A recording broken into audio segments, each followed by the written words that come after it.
And that's been quite a bit different because we haven't had a declared war since then. But even under those conditions of World War I and World War II and even the Civil War, so under these conditions, the people get more complacent about the sacrifice of their liberties.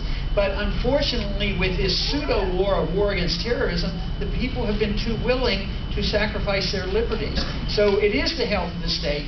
Individual liberty here at home has been undermined, and all you have to do is get on an airplane once in a while and find out, you're being searched because of probable cause and we have a search warrant. No, everybody's a suspect. And what kind of privacy do you have? You really don't have any privacy. Under the Patriot Act, they can look at anything you do and everything that you do. I mean, and they talk about, well, someday we might have a national ID card. We already do have it, even though it says on most in the early years not to be used for identification purpose. Your social security number, you can't go anywhere without a national ID card. So our personal liberties are undermined. But there are other reasons why our personal liberties are being undermined, because there's a war against the taxpayer, because they need a lot of money to do all these unconstitutional things.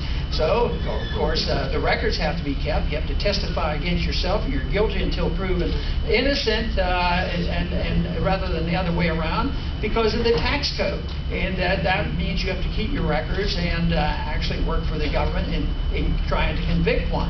So that means a more invasion of all your financial privacy.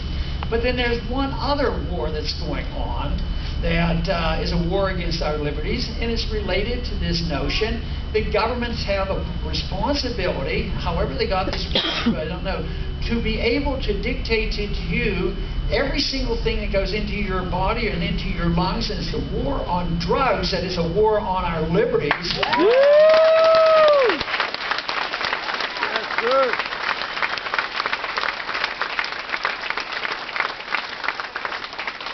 Again, they like to twist this around, and they might like to suggest that, if you don't join the war on drugs, that means you must be pro-drug.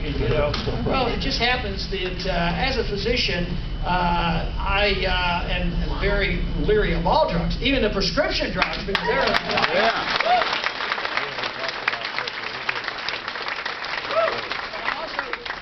aware in a free society, which I advocate, where the responsibility falls on. Should the government fall on the shoulders of the government to regulate us and tell us what we should do with our personal lives?